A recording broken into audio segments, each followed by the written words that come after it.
আজকে দেখব আমরা কমপ্লেক্স থেকে সিম্পল করার উপরে তৃতীয় ক্লাস। তো এই তৃতীয় ক্লাসে আমরা দেখব রোল 6, রোল 7 এবং রোল 8 সম্পর্কে। তো ভিউয়ার আমরা জানি কি কমপ্লেক্স সেন্টেন্সের দুইটা সাবজেক্ট দুইটা ভার্ব থাকে এবং সিম্পল সেন্টেন্সের একটা সাবজেক্ট একটা ভার্ব থাকে। তো ভিউয়ার আজকে আমরা যে দুইটা রুলস আলোচনা করব, ইফ যুক্ত কমপ্লেক্স সেন্টেন্স হলে কীভাবে আমরা সিম্পল করা যায়। আমরা রুলসটা দেখে নিই। রোল 6, যদি কমপ্লেক্স সেন্টেন্সে ইফ থাকে মানে ইফ যুক্ত কমপ্লেক্স সেন্টেন্স হলে আমরা কিভাবে সিম্পল করব। তো ভিউয়ার রোলসটা হচ্ছে প্রথমে বাই বসবে এবং ভার্ব ওয়ানের সাথে আইএনজি বসবে, তারপর বাকি অংশটুকু লিখতে হবে। তো সেন্টেন্সটা হচ্ছে এরকম, ইফ ইউ হেল্প মি, যদি তুমি আমাকে সাহায্য করো, আই উইল বি গ্রেটফুল, আমি কৃতজ্ঞ হব।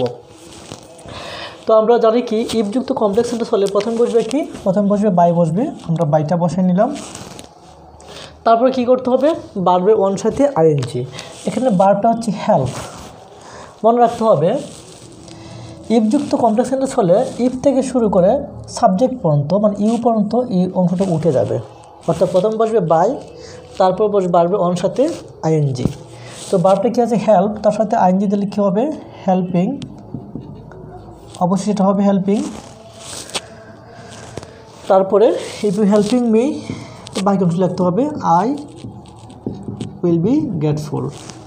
তো ভিউয়ার একটা বিষয় মনে রাখতে হবে, ইফ যুক্ত কমপ্লেক্স সেন্টেন্সগুলো আমরা কখন প্রয়োগ করতে পারি। সবসময় মনে রাখতে হবে যদি আমি কথাটা আমি যাকে বলবো অর্থাৎ লিসেনার, আমি যাকে বলবো সে যদি আমার সামনে উপস্থিত থাকে তাহলে কেবলমাত্র আমরা ইফ যুক্ত সেন্টেন্সটা ব্যবহার করতে পারি।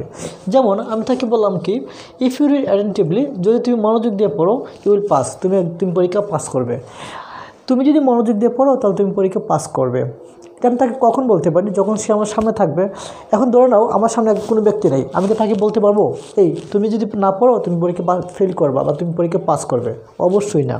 অর্থাৎ মনে রাখতে হবে ইফ যুক্ত সেন্টেন্স তখনই আমরা প্রয়োগ করতে পারি যখন যাকে বলবো সে আমার সামনে উপস্থিত থাকবে, এবং আমার সামনে যাকে উপস্থিত থাকে তাকে সাধারণত আমরা তুমি বলে সম্বোধন করি।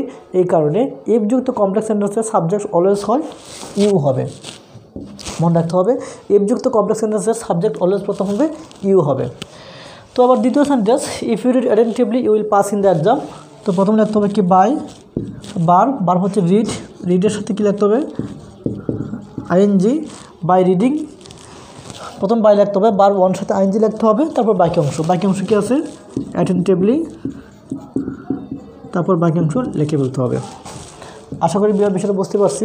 এবার পরবর্তী example, if you work hard, যদি তুমি কঠোর পরিশ্রম করো ইউ উইল শাইন, তুমি উন্নতি করবে। তাহলে আমরা কী লিখতে পারি, প্রথম লিখতে হবে কি বাই, ইফ থেকে সাবজেক্ট পর্যন্ত উঠে যাবে, ভার্ব ওয়ানের সাথে আইএনজি বসবে, ভার্ব ওয়ানটা কী হচ্ছে ওয়ার্ক, তার সাথে আইএনজি দিলে কী হবে ওয়ার্কিং হার্ড, তারপর বাকি অংশটুকু লিখতে হবে। এই হচ্ছে আমাদের যদি ইফ যুক্ত কমপ্লেক্স সেন্টেন্স হয়।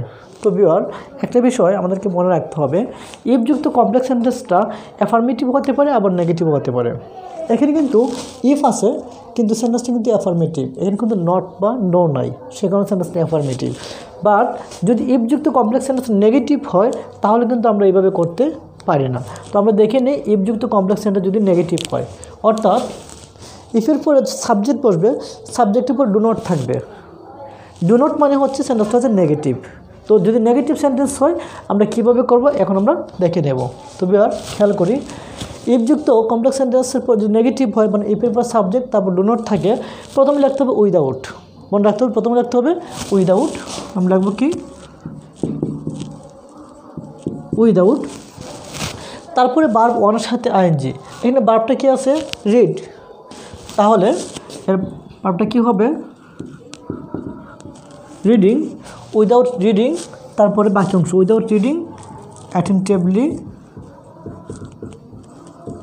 তারপরে ইউ উইল বি পানিশড। ঠিক আছে, if you read attentively if you do not read attentively you will be punished. তারপরে সেন্টেন্সটা হচ্ছে if you do not move, যদি না তুমি নড়াচড়া করো ইউ উইল ডাই, তুমি মারা যাবে। তাহলে যেহেতু ইফের পর আছে, ইফের পরে কী আছে ডু নট আছে, ইফ যুক্ত কমপ্লেক্স সেন্টেন্সের পরে যদি ডু নট থাকে প্রথম লিখতে হবে কি উইদাউট, তাই আমরা লিখব কি উইদাউট, তারপরে বার্ব ওয়ান সাথে আইএনজি, বার্বটা হচ্ছে মুভ, তার সাথে আইএনজি দিলে কী হবে? মুভিং। মনে রাখতে হবে যদি আমরা বার্বের প্রেজেন্ট ফর্মের সাথে আইএনজি যোগ করি তাহলে শেষের যে ইটা সে ইটা উঠে যাবে, সেই কারণে সেটা হবে moving. You will die, you will die. তো ভিউয়ার এই ছিল মূলত আজকের ক্লাসে কীভাবে আমরা ইফযুক্ত কমপ্লেক্স সেন্টেন্সকে আমরা কমপ্লেক্স থেকে আমরা সিম্পল করতে পারি। পরবর্তী ক্লাসে আমরা আরও কিছু রোলস নিয়ে আসবো। সেই ক্লাসগুলো পাওয়ার জন্য অবশ্যই আপনার চ্যানেলটাকে সাবস্ক্রাইব করে রাখেন। সবাই ভালো থাকবেন, শুভ বিদায়।